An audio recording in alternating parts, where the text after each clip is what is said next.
Here's the thing about being a husband. You're basically free tech support with a pulse. Your wife's phone dies, you're the charger. Her car makes a noise, you're the mechanic. Her life gets boring, apparently you're the problem. That's what 7 years of marriage had taught me. 7 years of being the solution to every inconvenience while slowly becoming the biggest inconvenience myself. Lauren's text came through at 7:43 p.m. I was standing in our kitchen with a spatula in one hand and my phone in the other, staring at salmon that cost $40 and was now the consistency of rubber.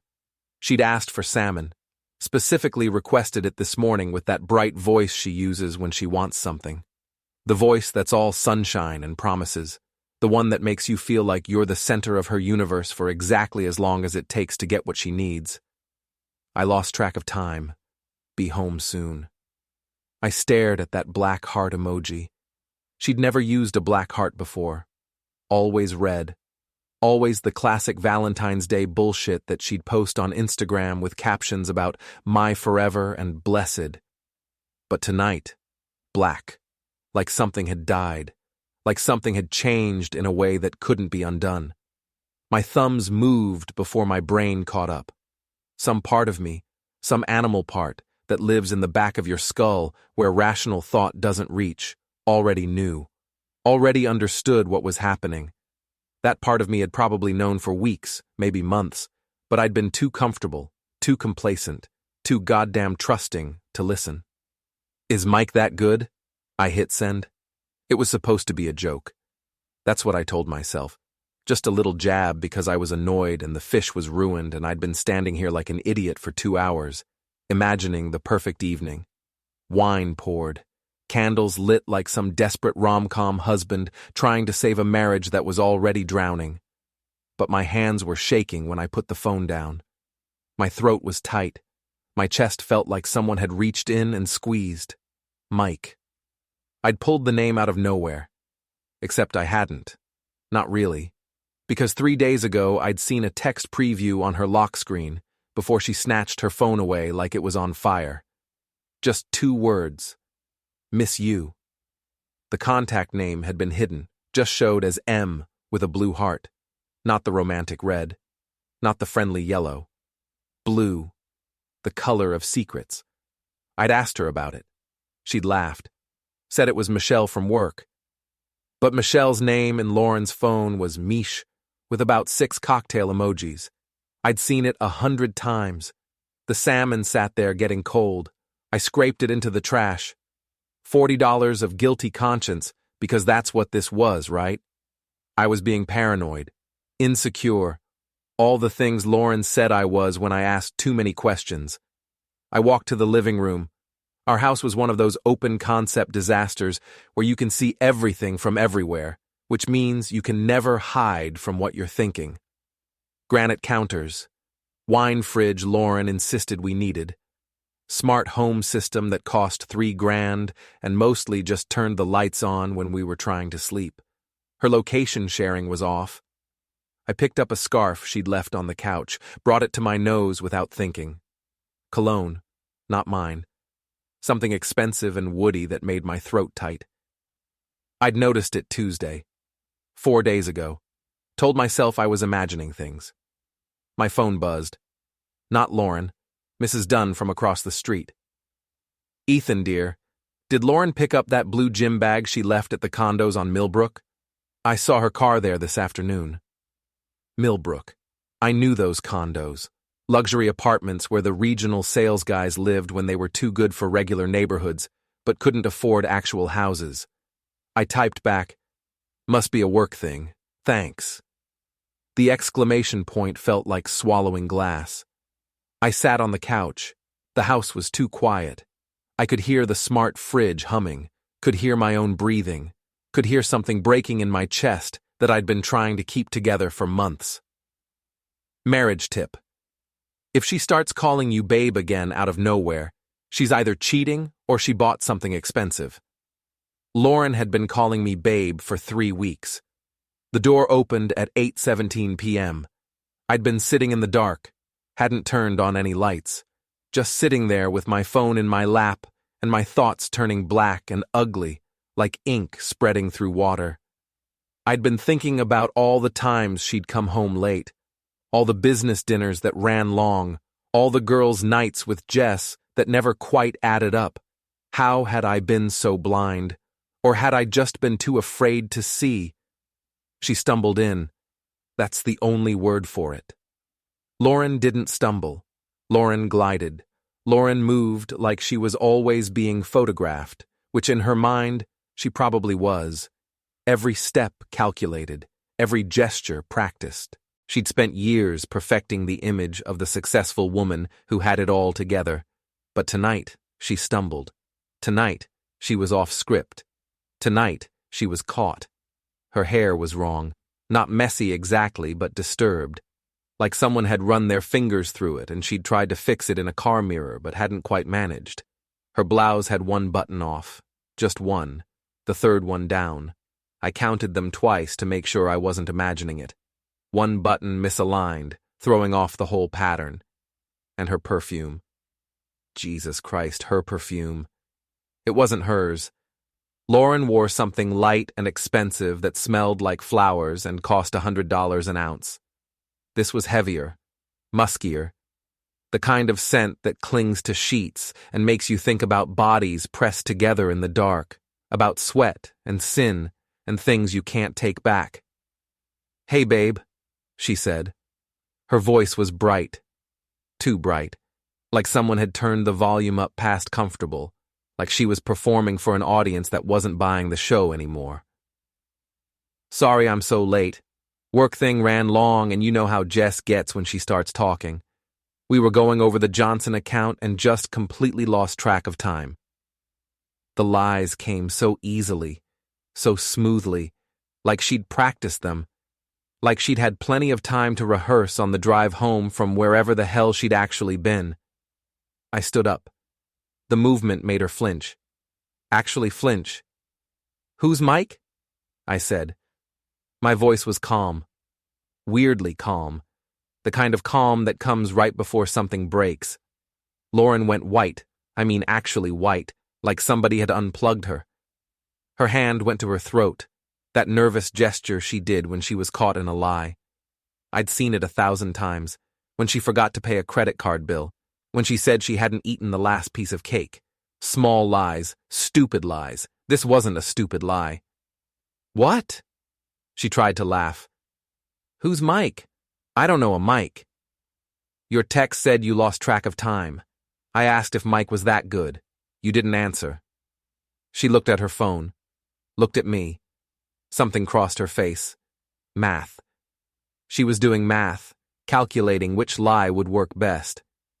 "Ethan, I don't know what you're talking about. I've been with Jess all night." "Call her." "What?" "Call Jess. Right now.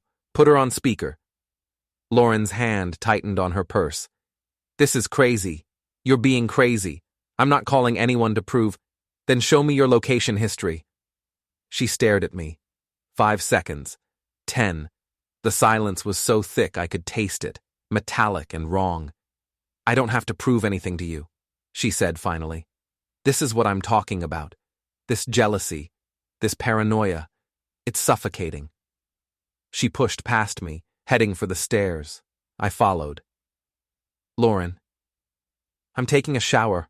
I smell like restaurant grease and I'm exhausted." I followed her up the stairs. Our bedroom door was open, the walk-in closet door was open, and there, on the floor of the closet, were 2 suitcases. Packed, not fully packed. Maybe halfway. But packed with the kind of things you take for a weekend away. Nice underwear. The silk pajamas I'd bought her for Christmas that she'd never worn around me. A new dress I'd never seen. Lauren froze when she saw me looking at them. "When were you going to tell me?" I asked. "Before we go any further, hit the hype button. Take a second to subscribe and like the video. It really helps the channel grow. And tell us in the comments, what would you do in this situation?" "Those are old," Lauren said.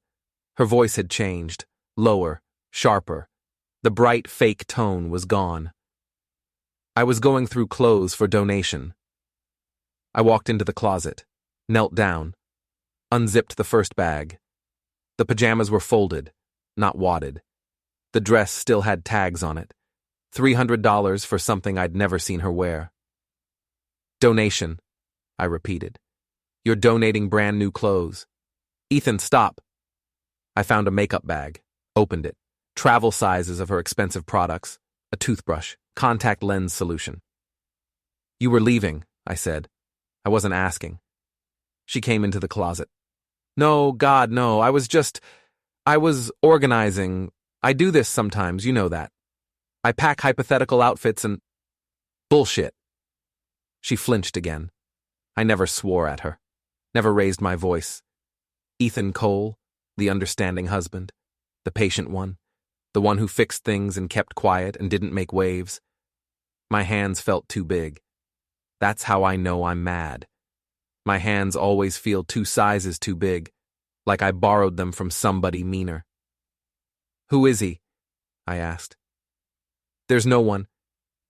Lauren, I'm not stupid. Your blouse is misbuttoned. You smell like someone else. There are suitcases in our closet. Mrs. Dunn saw your car at the Millbrook condos. Just tell me who he is. She started crying. Real tears this time, not the fake ones she used when she wanted me to drop an argument. These were panic tears. I can't do this, she whispered. I can't do this right now. Can't do what? Can't explain why you're cheating on me? I'm not cheating. But her voice cracked on the word. Then where were you tonight? With Jess. Call her. No. Why not? Because this is insane. Because you don't trust me, because… She stopped, sucked in a breath. When she spoke again, her voice was different, harder. You know what? Fine. You want to know where I was? I was getting space from you, from this, from feeling like I'm suffocating every single day in this perfect little life we built that makes me want to scream. I stood up. That's not an answer. I was with someone who actually talks to me, who asks how my day was and means it, who touches me like I'm not an obligation. The words landed like punches, each one precise, each one designed to cut. Touches you, I repeated. She wrapped her arms around herself. I didn't mean it like that. Yes, you did. Ethan. What's his name? It doesn't matter. It matters to me. She looked at me then. Really looked at me. And I saw something in her eyes I'd never seen before. Something that made my stomach drop. It wasn't guilt. It was calculation. Brandon, she said. His name is Brandon Hale. He's a regional sales manager. He's smart and ambitious, and he talks to me like I'm not just the person who picks up your dry cleaning. I pick up my own dry cleaning. That's not the point. Then what is the point, Lauren? The point is that I need something you can't give me. Her voice was rising. The point is that Brandon understands my body and what I need and… Get out. She stopped, blinked. What? Get out of this house. This is my house too. Then I'll leave. I pushed past her, grabbed my phone, started dialing. Who are you calling? Her voice was sharp with panic. My brother. Ethan, no, don't. Please don't make this ugly. Make this ugly? That's not… I put the phone on speaker. It rang twice before Nate answered. What's up? Nate's voice was gravelly. He'd probably been asleep. I need to know about divorce law. If someone's cheating, what happens to the house? Silence. Then, Jesus, Ethan, are you serious? Very. Put her on speaker? She's here. I heard Nate sit up, heard bed springs creak. Lauren, you there? Lauren's face was red. Her hands were shaking. This is between Ethan and me. Not anymore, it's not, Nate said. Ethan, California's no fault. Adultery doesn't affect asset division much, but if you can prove fault, you can leverage it. You need documentation, photos, text messages, proof of assets, how much you got. Nate, stop, Lauren said. Her voice was breaking. Please, you're making this so much worse than it needs to be. He wasn't being cruel, just factual. That was Nate, ex-cop brain. Everything was evidence. My job, Lauren whispered. My career. I manage public image for luxury developments. I can't have this kind of scandal. If this gets out, should have thought about that before, Nate said. I hung up, looked at Lauren. She was sobbing now, hands over her face, shoulders shaking. Okay, I said. My voice was calm again, eerily calm. I'll let this go. She looked up. What? I'll let it go. We can talk about this tomorrow, when we're both calmer, figure out what to do. Relief flooded her face. Thank you. God, thank you. I'm sorry. I'm so sorry. I never meant to hurt you. I just... Go to bed, Lauren. She nodded, wiped her eyes, touched my arm as she passed. I didn't move. I stood in the closet for a long time after she left, staring at those suitcases, thinking. I wasn't letting it go. I was shelving it until I could break it over her head. The garage smelled like motor oil and old paint and broken dreams. That last one might have been my imagination, but it felt real enough. I sat on a folding chair at 2 a.m., staring at Lauren's car like it might tell me something I didn't already know. Like it might offer up some explanation that made sense of the wreckage my life had become in the span of a few hours. She was asleep upstairs. I'd checked 3 times, heard her soft breathing through the bedroom door, the sound of someone sleeping peacefully while I was down here coming apart at the seams, probably dreaming about Brandon, about hands that weren't mine, about a life that didn't include me. Maybe she slept better on the nights she cheated. Maybe it was a relief to her, knowing she had an escape hatch, a backup plan, another man waiting in the wings. I'd grabbed her keys off the hook by the door. Quiet. Careful. The same way I'd done everything in our marriage. Quiet. Careful. Don't rock the boat. Don't ask too many questions. Don't make her uncomfortable with your insecurity. I'd been so well trained, so perfectly domesticated. And where had it gotten me? Her trunk was neat. Lauren kept everything neat. It was one of the things I'd loved about her once, before I realized the neatness was just another form of control. Shopping bags folded into perfect triangles, emergency kit in a labeled plastic bin, ice scraper even though we lived in California and it never snowed. She was prepared for everything except honesty. And a gym bag, navy blue, half unzipped, just enough to see inside, just enough to know I shouldn't look. But I was past that now, past respecting boundaries that she'd already demolished. I pulled it out. My hands were steady. That surprised me. I thought I'd be shaking, thought I'd be breaking down. But I wasn't. I was cold, mechanical, like I'd stepped outside of myself and was watching someone else work. Someone who knew what needed to be done. Inside, lingerie, black lace, the kind with the tags still on, the kind that cost more than groceries. Red. She hated red, said it was tacky, but here it was, carefully folded in tissue paper like a gift. Hotel receipts. 3 of them. All from the Riverside Inn downtown. Day rates. Check in at 2 p.m., check out at 6 p.m. All from different days over the past month. And a business card. Brandon Hale, Regional Sales Manager, Peak Performance Solutions. On the back, written in confident handwriting, anytime gorgeous, with a phone number and a fire emoji drawn by hand, because apparently this guy thought he was funny. I took photos, every receipt, every piece of lingerie, the business card front and back. My hands were steady. That surprised me. I thought I'd be shaking, but I wasn't. I was cold, mechanical, like I'd stepped outside of myself and was watching someone else work. I remembered meeting Brandon once, 6 months ago. Lauren had some networking mixer at a hotel bar downtown. She'd asked me to come because it looks better if I'm not single. That's what she'd said. It looks better. I'd worn my good shirt, the blue one she'd bought me, stood in the corner nursing a beer while she worked the room, watching her laugh at jokes that weren't funny, touching arms and shoulders like a politician. Brandon had approached us, tall, good haircut, teeth too white to be real. He'd looked at Lauren first, then at me like I was furniture. "This your husband?" he'd asked. "Ethan," Lauren had said. "Ethan, this is Brandon. He's with Peak Performance." "Brother," Brandon had said, extending his hand. His grip was too firm, aggressive. "Lucky man."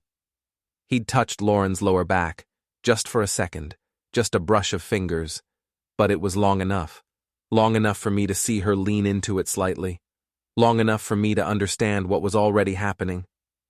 "We should grab drinks sometime," Brandon had said. "Talk business." "Sure," I'd said. We never did, but Lauren did. I zipped the bag back up, put it exactly where I'd found it, closed the trunk. The car beeped again as it locked. Inside the house, I pulled up a notes app on my phone, started writing. Evidence.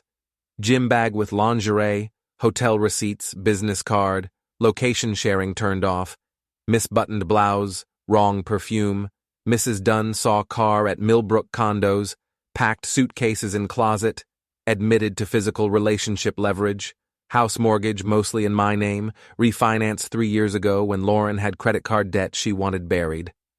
Joint accounts I can freeze. Her job requires pristine image. Brandon probably married or has someone serious. Plan. That last part stopped me. What was the plan? Divorce? Lawyers? Fight over the house like every other miserable couple? No, that wasn't enough. I wanted her to feel what I felt, wanted Brandon to understand what he'd taken, wanted everyone who'd looked at me like I was the boring husband, the safe choice, the doormat, to know exactly who I was. There's a sound a man makes when he thinks he's already won you. It's not a laugh. It's a leak. Brandon had made that sound 6 months ago.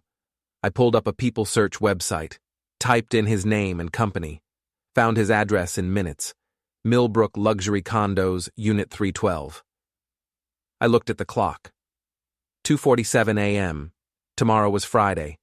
Lauren would go to work, act normal, come home and probably cry some more, apologize again, try to fix this with words. But I wasn't interested in words anymore. I was interested in Brandon's face when I knocked on his door. I parked 3 spaces down from Unit 312 at 11 p.m. Friday night. The Millbrook complex was all glass and steel and pretension, the kind of place with a gym nobody used and a pool that was always cold and a parking garage that echoed with expensive engines. Brandon's Audi was in his assigned spot, fresh wax job reflecting the parking lot lights like he was auditioning for a car commercial. Everything about this place screamed money and status and the kind of life Lauren wanted. The kind of life I apparently couldn't give her.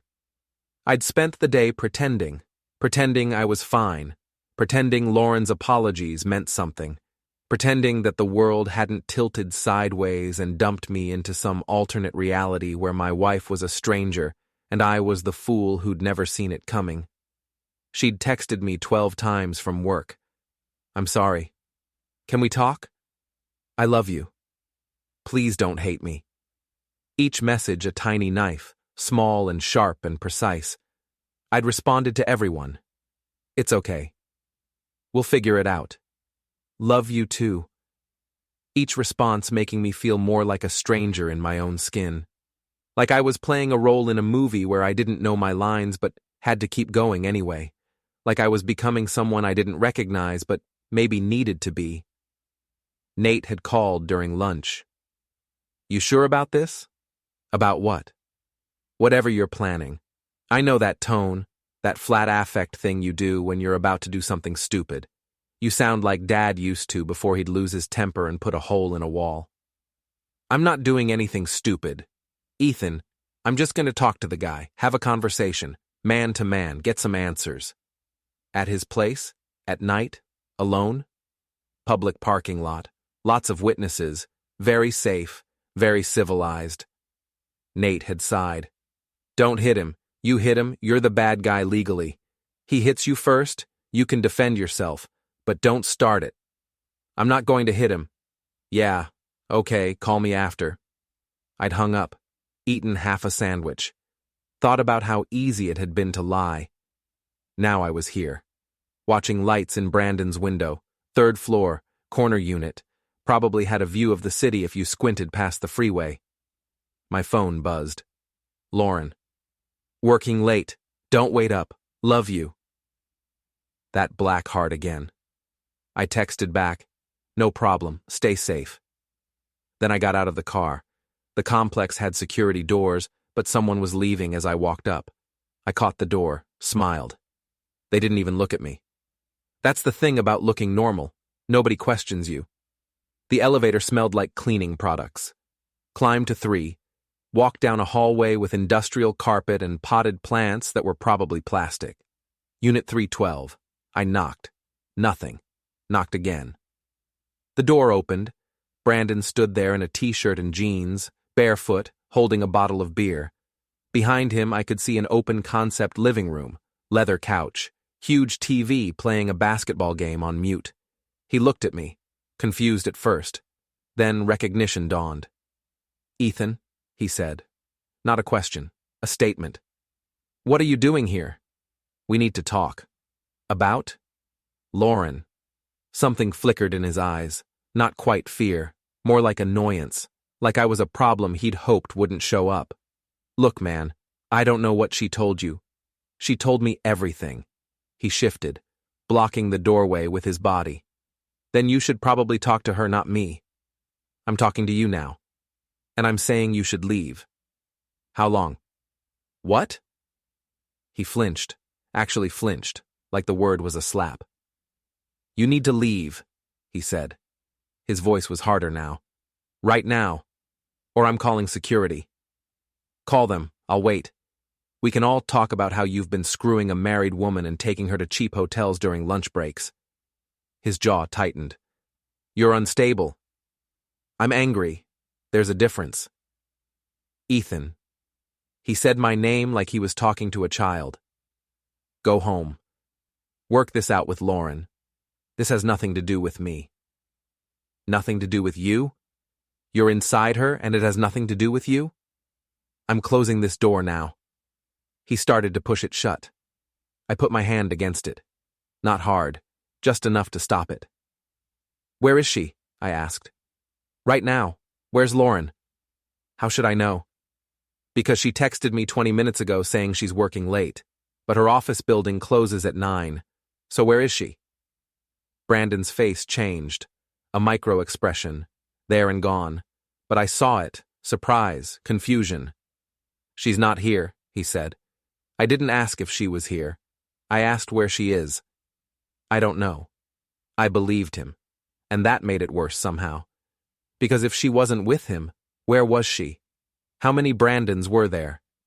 She talks about me? I asked. When you're together? Man, I'm not having this conversation.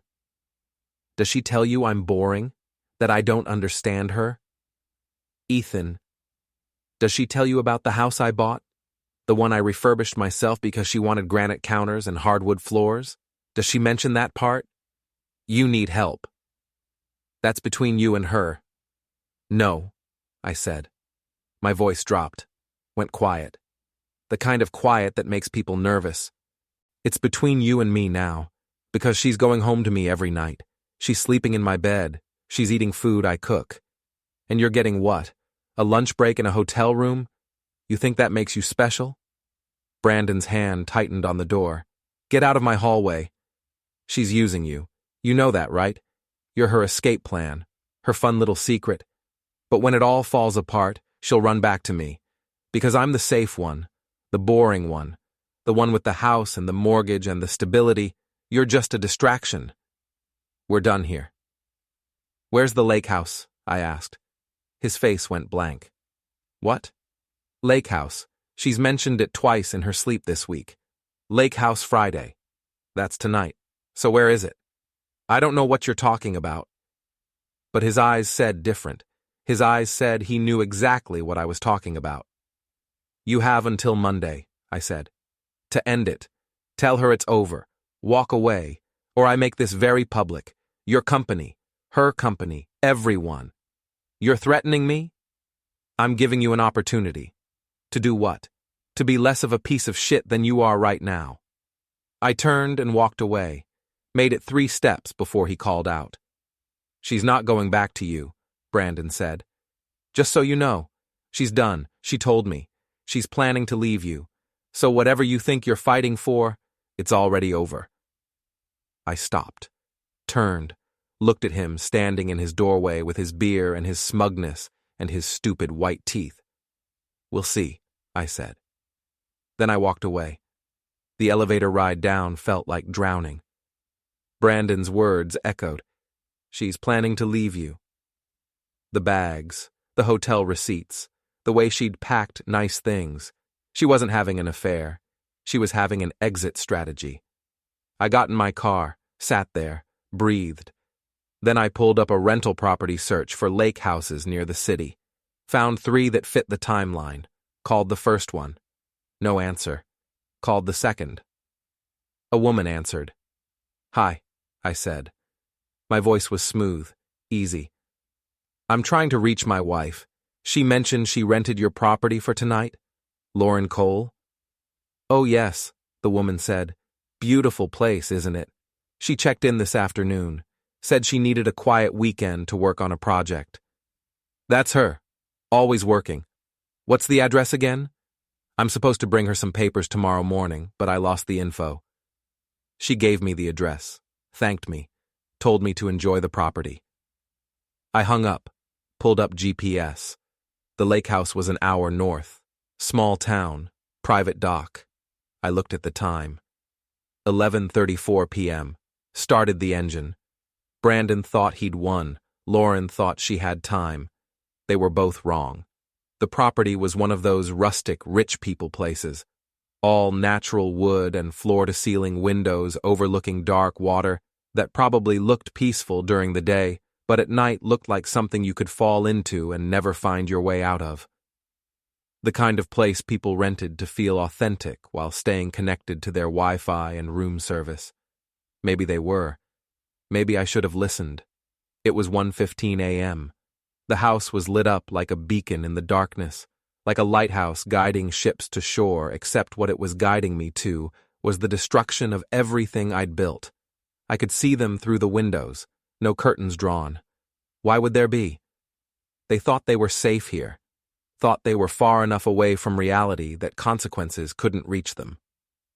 Lauren was on a couch, wearing a silk robe I'd never seen, something expensive and black that clung to her in ways that made my stomach turn. Her hair was down, loose and natural, in a way she never wore it at home. She said it was too much work, took too much time, wasn't practical for every day. But here she was, with another man, and suddenly she had time for everything. She was laughing at something, really laughing. The kind of laugh I hadn't heard from her in years, the kind that made her throw her head back and put her hand on someone's arm and look alive in a way she never looked with me. Someone moved into frame. Not Brandon, a different man, shorter, older, graying at the temples with the kind of distinguished look that probably made him think he was George Clooney. He handed her a wine glass. Expensive crystal, I could tell even from here. Kissed her forehead like it was the most natural thing in the world, like he had the right, like she was his. She pulled him down onto the couch, curled into him, fit against his body like they'd done this 1,000 times before. I stood in the trees and watched my wife curl up against a complete stranger. My hands were shaking now. That cold mechanical feeling from the garage was gone. This was hot.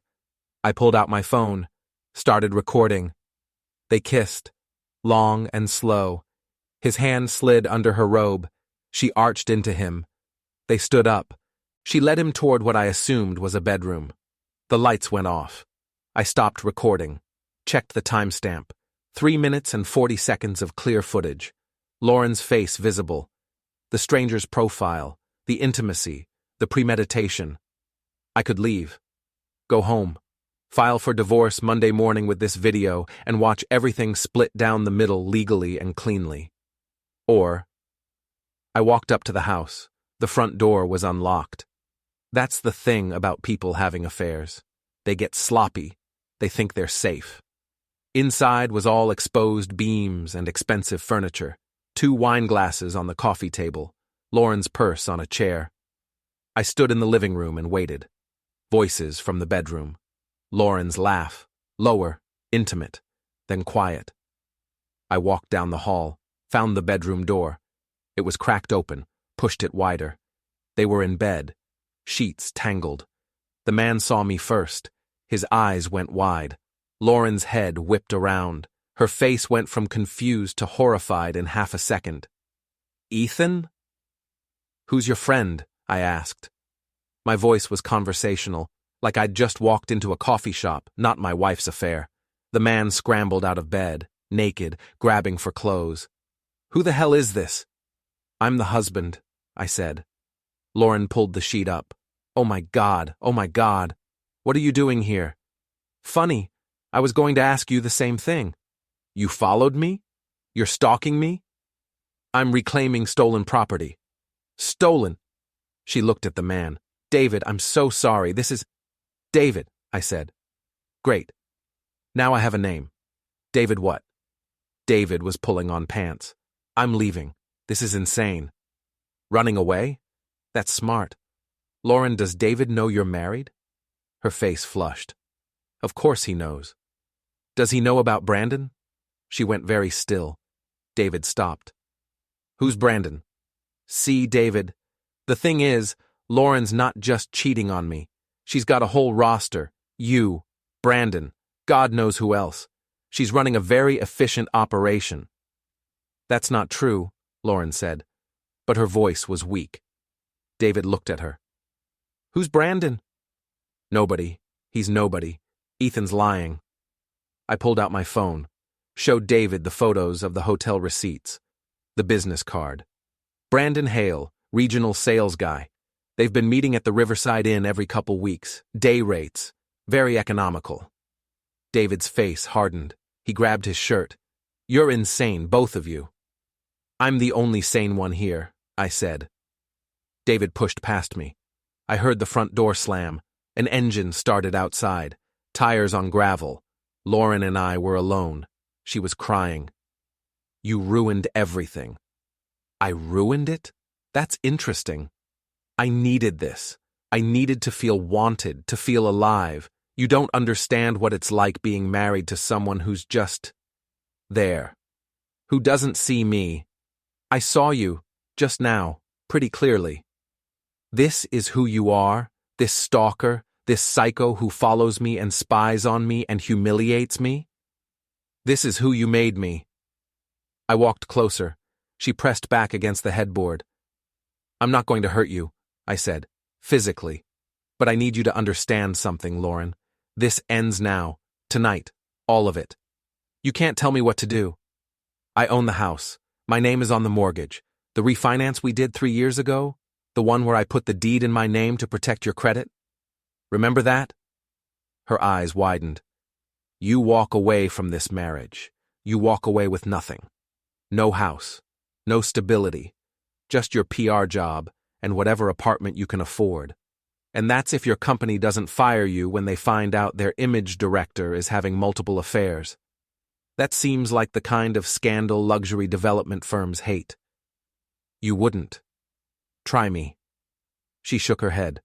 "I'll tell them you're abusive, that you hit me, that I was afraid." "With what proof?" "Meanwhile, I have video of you with David, photos of receipts with Brandon, text messages, location data. What do you have? A story? You can't do this.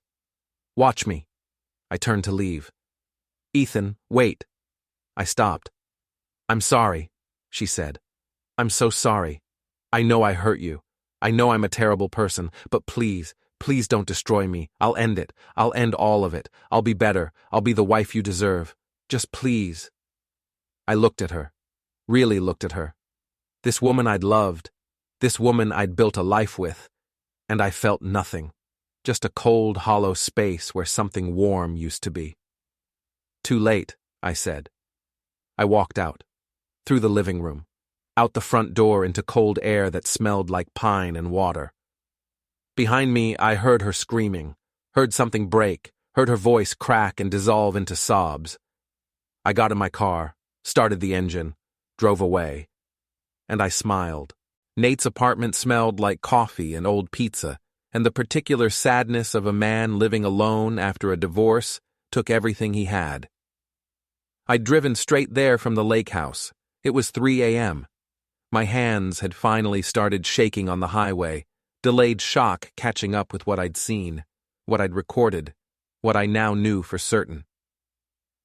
He opened the door in boxers and a t-shirt that said security, even though he'd been laid off from his security consulting gig 2 months ago. Some contract dispute, some corporate restructuring, some bullshit excuse that meant he was now living paycheck to paycheck in a one-bedroom that smelled like failure. But he was my brother, my older brother. And if anyone understood what it meant to lose everything to someone you trusted, it was him. "You look like shit," he said, not unkindly, just factual. That was Nate. Everything was evidence. Everything was data. "I need your help." He stepped aside. "Let me in." His place was small. 1 bedroom in a complex near the highway where you could hear trucks all night, and the neighbors fought loud enough to hear through the walls. Divorce had cleaned him out 3 years ago. Sarah had taken the house, the car, his retirement, and his dignity. Left him with a couch that sagged in the middle and a TV that only got basic cable. He knew about losing everything. He knew about rage that had nowhere to go. I sat on his couch, told him everything, the confrontation with Brandon, the drive to the lake house, finding Lauren with David, the recordings, the photos, the months of lies compressed into one night of absolute clarity. All of it spilling out like I'd been holding it in too long, and it was finally breaking free. When I finished, my throat was raw. My chest felt hollow. Nate listened, didn't interrupt, didn't judge, just sat there with his cop face on, the one that said he'd heard worse, seen worse, lived worse. When I finished, he grabbed 2 beers from the fridge, handed me one, sat down across from me and looked at me for a long moment before speaking. "You want revenge," he said. Not a question, a diagnosis. "I want her to feel what I felt." "Those aren't the same thing. Revenge is about them. Feeling is about you." "Close enough for what I need." He sat down. "Okay, let's talk strategy. You've got evidence, good evidence. That's leverage, but you need to be smart. Divorce courts don't care about affairs much. You need to hit them where it actually hurts. Her job, his job, their social circles, their reputations. That's the battlefield." "How?" Nate smiled. It wasn't a nice smile. "You know what I learned being a cop? People protect their image more than their lives. You threaten someone's body, they might fight back. You threaten their reputation, they crumble. So I expose them. Strategically. You don't just dump everything online like a psycho. You curate it. You target it. You make it hurt." "I'm listening." He grabbed a notebook, started writing. "First, Lauren's company. Who's her boss?" "Regional director, guy named Jim Thornton." "Conservative?" "Very." "Perfect. You send him a clean, professional email. No emotion, just facts. I'm Lauren Cole's husband. I've discovered she's been having affairs with multiple business contacts, including at least one client. I have documentation. I thought you should know, given her role managing your company's public image. Attach 1 photo, just one. The business card from Brandon. Make it look like you're being reasonable. That'll get her suspended. At minimum, they'll have to investigate, can't have a liability, and while they're investigating, she's radioactive. No one will take her seriously. What about Brandon? Brandon's trickier. He's not married? Don't know. Find out. If he is, we go to his wife. If he's not, we go to his company. Sales guys live on image. They can't afford scandals. You send Peak Performance an anonymous tip about their regional manager having affairs with married clients. Include the hotel receipts. They'll either fire him or make his life hell. Anonymous? I thought you said curated. Some things you claim, some things you don't. You claim what makes you look sympathetic. You hide what makes you look vengeful. I drank my beer, thought about it. What else? The house. You said it's in your name? Mostly. I refinanced 3 years ago to pay off her credit cards. She signed the deed over to me temporarily. We never switched it back. Nate's eyes lit up. She doesn't own the house? Not legally. Do you have the paperwork? Somewhere. Find it. Because if she doesn't own the house, she can't claim it in the divorce. You could lock her out right now if you wanted. I'm not saying do it. I'm saying you could. And that's power. Power is leverage. Leverage is control. Control over what? Everything. Her narrative, her options, her future. Right now she thinks she has choices. She thinks she can leave you and land on her feet. You take away the house, you take away the safety net. She has to come to you, has to negotiate, has to beg. I stared at him. You're enjoying this. Damn right I am. Sarah took me for everything. House, car, retirement. Left me in this shithole while she's got a McMansion with her new boyfriend. Nobody helped me. So yeah, I'm enjoying watching someone fight back for once. This isn't just about fighting back. Then what is it about? Making her feel small. Making her know what it's like to have everything taken from you by someone you trusted. Nate smiled. Now you're getting it. We spent the next hour planning. He wrote everything down. Target list, timeline, evidence hierarchy, how to release information, who to tell, who to avoid. By the time the sun came up, I had a blueprint for destroying my wife's life. One more thing, Nate said as I was leaving. You need to decide how far you're going. What do you mean? I mean, are you doing this to get her back? Or are you doing this to make sure she never recovers?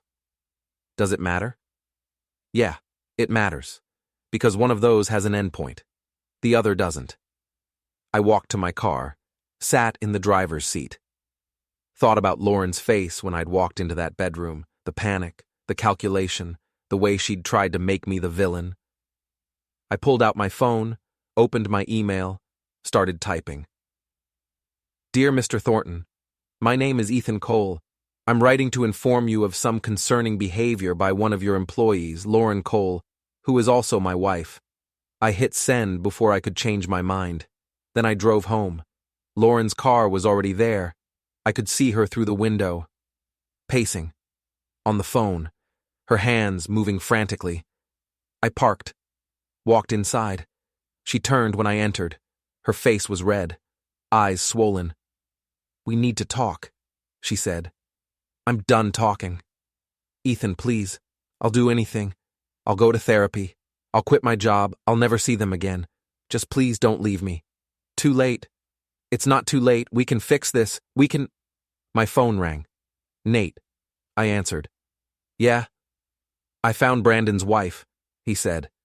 Her name's Caroline. They've been married 8 years. 2 kids. Want the address? I looked at Lauren. She'd gone very, very pale. Send it to me, I said. Ethan, no, Lauren whispered. Please, no. I hung up. Brandon's married. Did you know that? She didn't answer. Did you know he has kids? It's not like that. What's it like then? I didn't mean to hurt anyone. Everyone says that, right before they do it again. I walked past her, up the stairs, started packing my own bag. She followed. Where are you going? Nate's. For how long? As long as it takes. For what? I turned, looked at her standing in the doorway of our bedroom. This woman I'd loved, this stranger wearing her face. For you to understand what you've done, I said. Then I left. Monday morning, Lauren got called into a meeting with Jim Thornton and HR. She texted me 17 times before noon.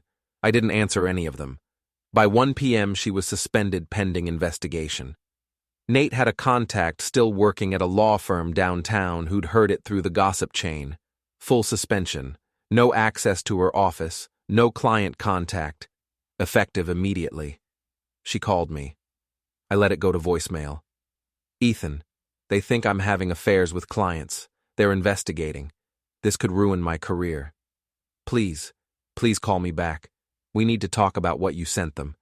We need to fix this. I deleted the voicemail. At 3 p.m., I met Mara for coffee. Mara Lewis worked with me at the engineering firm where I did project management.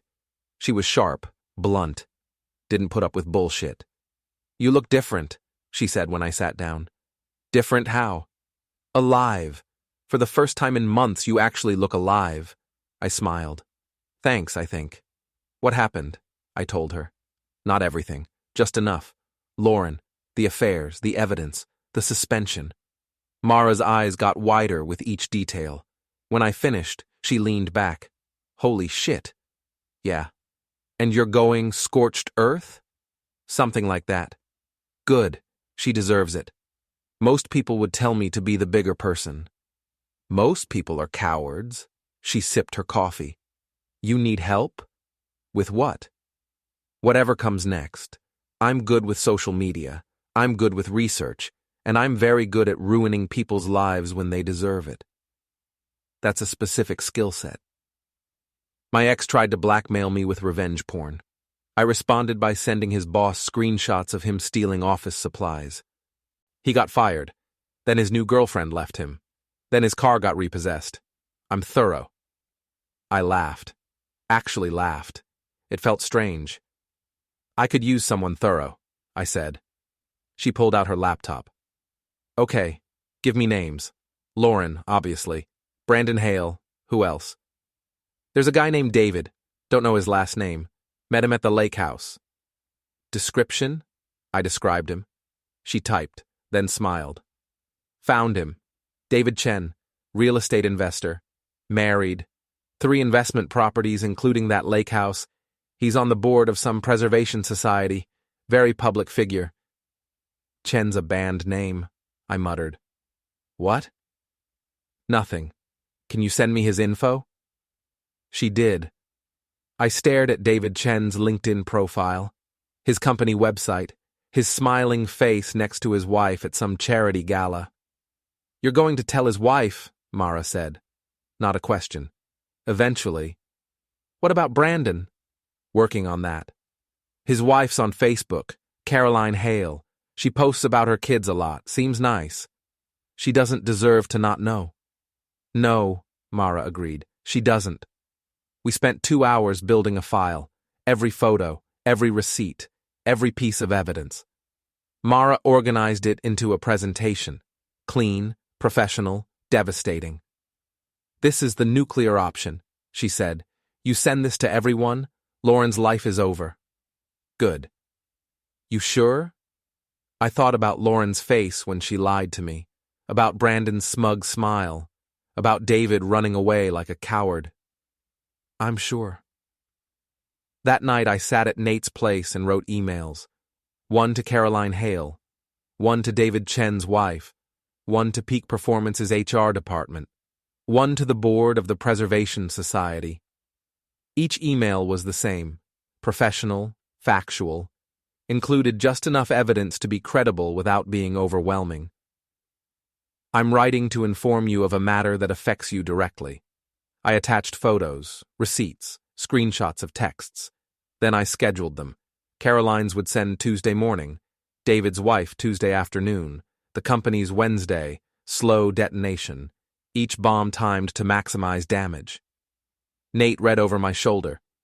"You're really doing this." "I'm really doing this. There's no going back after this." "I know.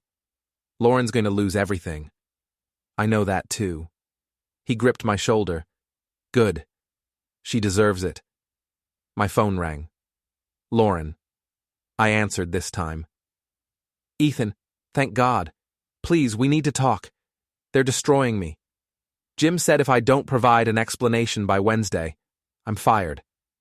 I need you to tell them this was a misunderstanding, that you were upset, but it wasn't what it looked like. Please. I'm begging you." "No." "What?" I said no. "You did this. You fix it."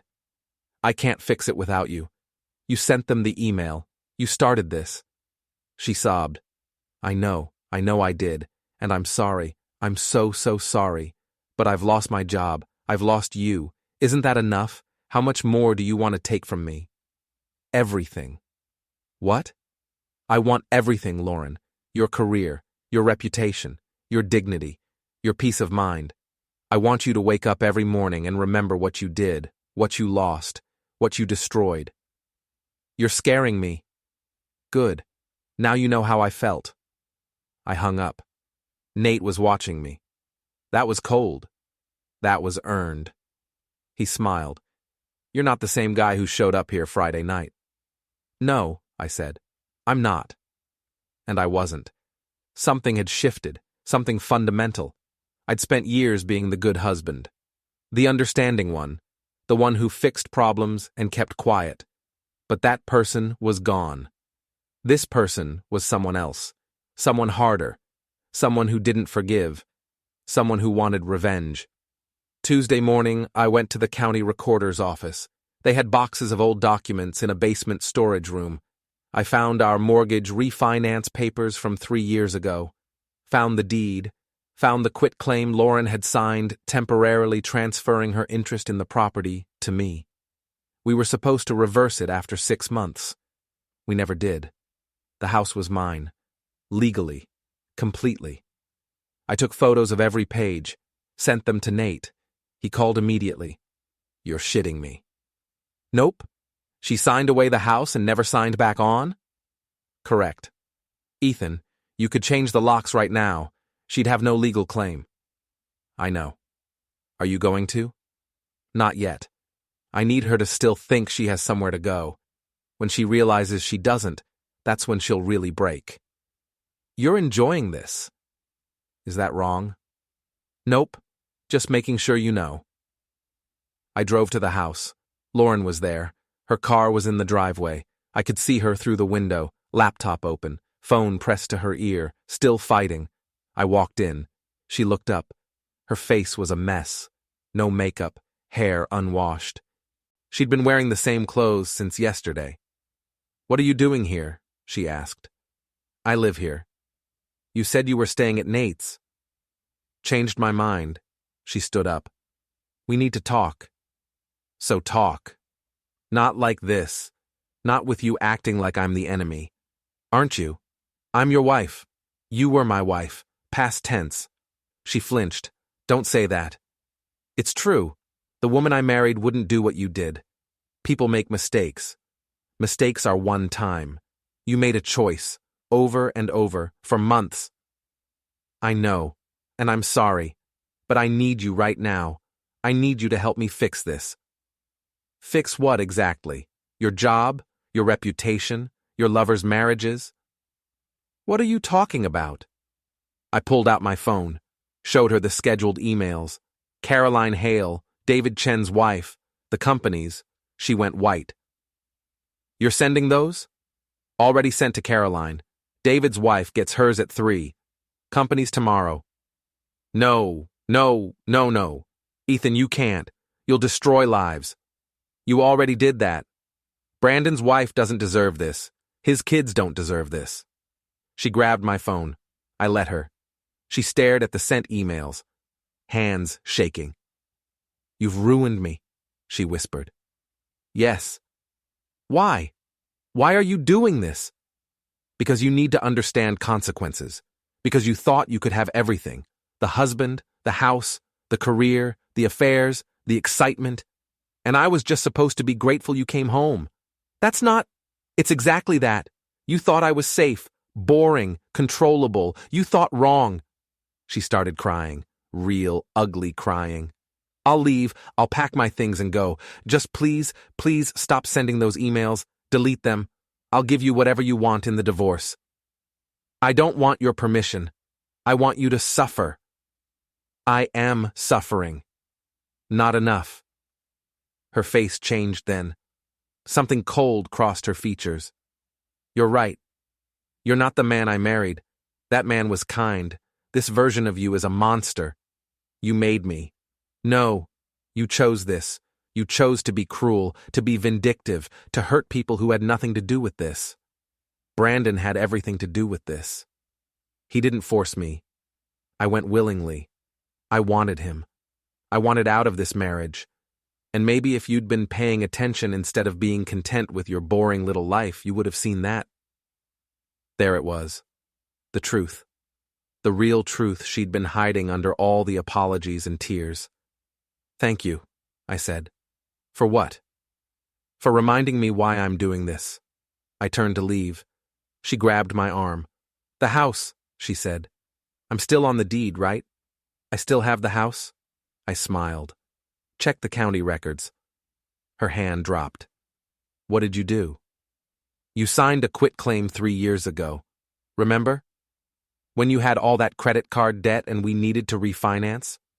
You temporarily signed your interest over to me to keep your credit issues from complicating things? We were supposed to reverse that. We never did. Legally, you don't own this house. I do. All of it." She stared at me. "You're lying. County Recorder's Office. Public records. Go check." "You can't do this. I live here. It's my home." "It's my home. You're a guest, and guests can be asked to leave." "You're kicking me out?" "Not yet, but I could.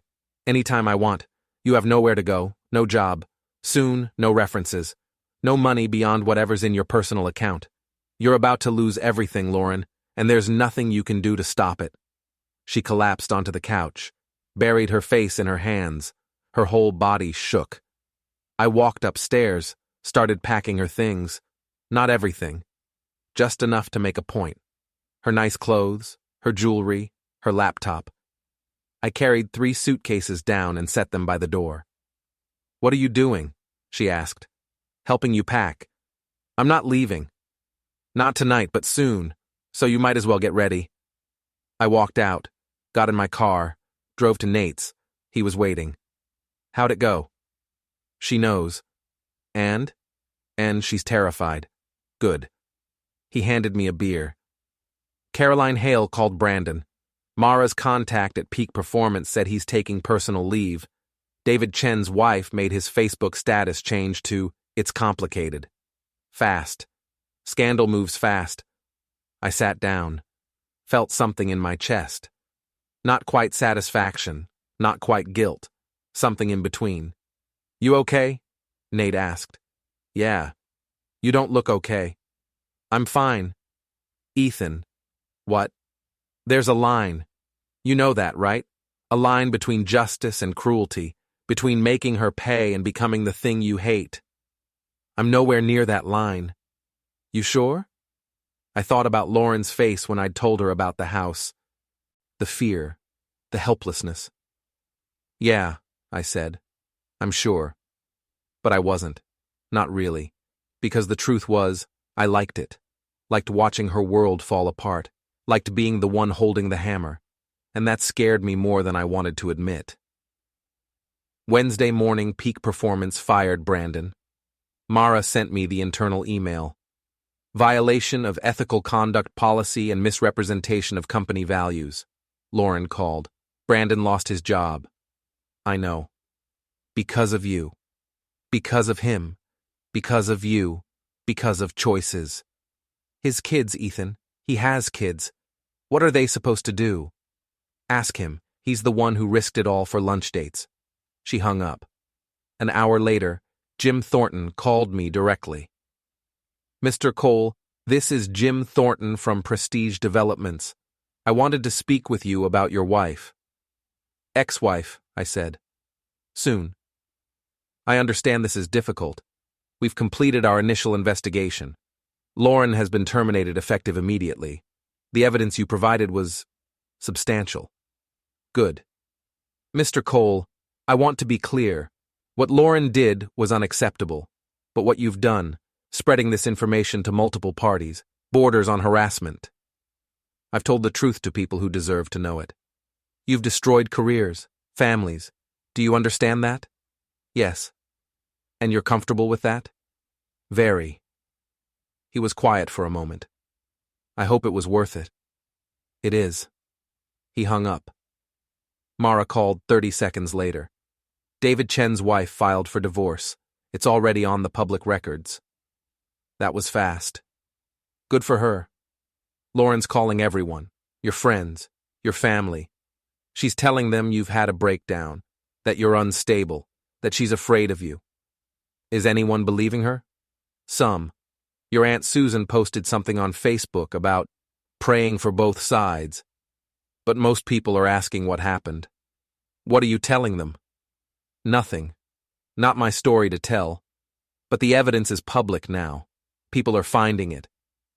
I hung up, checked Facebook, checked Instagram. The gossip was spreading. Screenshots of emails, photos of the hotel receipts. Someone had found Brandon's wife's post about betrayal and lies. It was everywhere. Lauren called again. You've made me a pariah. No one will hire me. No one will work with me. You've destroyed my entire life. Yes. And you feel good about that? I feel even. We'll never be even. What I did was wrong. What you're doing is evil. You don't get to decide that. Everyone else does. They see what you're doing, how you're punishing me. They know you've gone too far. Let them think what they want.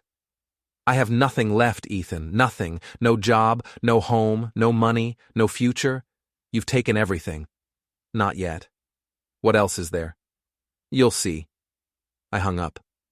That night, I went back to the house. Lauren was gone. Her car wasn't there. The suitcases I'd packed were gone too. I walked through empty rooms, looked at pictures on the walls, our wedding photo, vacations, holidays, all those moments that seemed real but were apparently lies. I took them down, every single one, put them in a box, found her wedding ring on the bathroom counter. She'd left it there deliberately, centered, a message. I picked it up, held it, remembered the day I'd slipped it on her finger, how she'd cried, how I'd thought I knew what forever meant. I threw it in the trash. Nate called. Where is she? Don't know. Don't care. Ethan, you need to care. She's unstable. She might do something stupid. Like what? Like hurt herself. Like make this bigger than it already is. That's not my problem. It is if she ends up in a hospital, or worse. She won't. How do you know?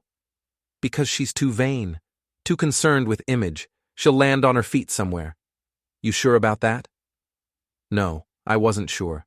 But I couldn't think about that. Couldn't let myself care about what happened to her. She'd made her choices. I'd made mine. I hung up, sat in the empty living room, stared at the walls. My phone buzzed. A text from an unknown number. You're going to regret this. All of it. I didn't respond. Another text. I have evidence too. Evidence of what you've done. How you've harassed me, stalked me, destroyed my career with lies. I smiled. Let her think she had something. Let her believe she could fight back. Because I was already 3 steps ahead. Thursday, I went back to the county recorder's office. The clerk recognized me. More property research? She asked. One more thing. Can you show me all documents filed under Lauren Cole in the last 6 months? Sure, give me a minute. She disappeared into the back, returned with a thin folder. Just one document, she said. Filed 4 months ago. I opened it, felt my stomach drop. It was a quitclaim deed. From me to Lauren. Except I'd never signed it, never seen it, never authorized it. My signature was forged. Lauren had tried to steal the house back, and she'd almost succeeded. Except the notary stamp was wrong. Dated on a Sunday when county offices were closed. One small mistake that invalidated the whole document. Is this legitimate? I asked. The clerk looked closer. The notary date is irregular. Sundays were closed. This shouldn't have been accepted. But it was filed. Filed doesn't mean valid. Someone would need to contest it. I'm contesting it. She nodded. I'll flag it for review. I walked out. Called Nate. She tried to forge a deed, I said. What? I explained. The document, the wrong date, the forged signature. Nate whistled. That's fraud, like actual criminal fraud. I know. You could press charges. I could. But I'm not going to. Why not? Because it's better this way. She thinks she has leverage. Thinks she has a card to play. Let her believe it. When it doesn't work, when the clerk invalidates it, she'll have nothing. Not even hope. Learn from the best. I drove to Nate's apartment complex, sat in my car, thought about what this meant. Lauren had been planning this for months. The affairs weren't just about excitement or feeling alive. They were cover for an exit strategy. She'd been trying to take the house, take half of everything, and leave me with nothing, all while I'd been cooking dinner and fixing the Wi-Fi and being the good husband. The realization hit like ice water. She hadn't just cheated. She'd been calculating, predatory, opportunistic. And I'd almost felt guilty about what I was doing to her. Not anymore. I called Mara. I need you to do something. What? I need a document packet. Everything. Every affair. Every lie. Every attempt to manipulate me. The forged deed. All of it. Make it professional. Make it devastating. Who's it for? Everyone. Her friends. Her family. Anyone who thinks I'm the villain.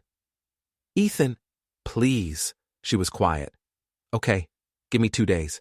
1 day. Fine. 1 day. I hung up. Felt my phone buzz again. Lauren, we need to talk, face to face, no lawyers, no anger, just us. I typed back, where? The house, tonight, 8 p.m. I'll be there, I called Nate. She wants to meet. Don't go alone. I'm not afraid of her. You should be. Cornered animals bite. I can handle it. Ethan, I'll be fine. But I wasn't sure I would be, because something in her text felt wrong, desperate, like someone about to do something irreversible. I showed up at 7:45 p.m., early, wanted to control the space. The house was dark. Lauren's car was in the driveway, but the lights were off. I used my key, opened the door slowly. Lauren? No answer. I walked inside, turned on lights. The living room was trashed. Broken picture frames, overturned furniture, wine bottle shattered on the floor. Lauren! I heard something upstairs. Movement, footsteps. I climbed the stairs. Bedroom door was closed. Lauren, I'm coming in. I pushed the door open. She was sitting on the edge of the bed, mascara streaked down her face, holding a pill bottle. What are you doing? I asked. She looked at me. You won. Okay? You win. You destroyed everything. My job, my friends, my future. You turned everyone against me. You took the house. You made sure I'd never recover. You win. Put the pills down. Why? Why should I? What's left for me? Lauren, you were supposed to forgive me. You were supposed to be the good guy who understood and took me back, and we'd work through it. That's what happens. That's what you do. Not this time. Why not? Why can't you just be who you were? The person I was doesn't exist anymore. She laughed. It sounded broken. You're so dramatic. I had a couple affairs. People do it all the time. It didn't mean anything. It meant everything. To you, maybe. To me, it was just escape. Just a way to feel something other than trapped. Then you should have left. I tried. I tried to plan it. I tried to get the house back so I'd have somewhere to go. I tried to build a life without you, and you ruined it. You ruined all of it. Good. She threw the pill bottle at me. It bounced off my chest, rolled across the floor. I hate you, she screamed. I hate you so much. Get in line. She stood up, swayed. She was drunk. I could smell the wine on her breath. You think you're so righteous, so justified. But you're just as bad as me, worse, because I hurt you once. You've hurt me every single day since. Yeah, I have. And you're proud of that? Yes. She stared at me. I don't know you anymore. The feeling's mutual. She grabbed her phone. I'm calling someone. A friend. Someone who'll help me. Who? Jess? She won't answer. I sent her the screenshots too. She knows you lied to her. Lauren's face crumpled. You told Jess? I told everyone. She collapsed, not dramatically, just folded in on herself and sat on the floor, sobbing. I stood there, watched her break, and felt nothing. Get out, I said quietly. What? Get out of my house. I have nowhere to go. Not my problem. Ethan, please. You have 1 hour. Pack whatever fits in your car, the rest I'm donating. You can't do that. I can. I own this house. You're trespassing. She looked up at me. You've become a monster. Yeah, I said. I have, and you made me. I walked out, went downstairs, started carrying her stuff out to the porch. She came down 20 minutes later, face blank. I'll ruin you for this, she said. Try. She grabbed 2 suitcases, threw them in her car, came back for more. Where's the forged deed? I asked. She froze. You tried to steal the house back, forged my signature, filed a false document. That's fraud, Lauren, real fraud. The kind that comes with charges. You can't prove that. The notary date was on a Sunday. County offices are closed Sundays. One little mistake that proves you lied. Her face went pale. I didn't. Don't.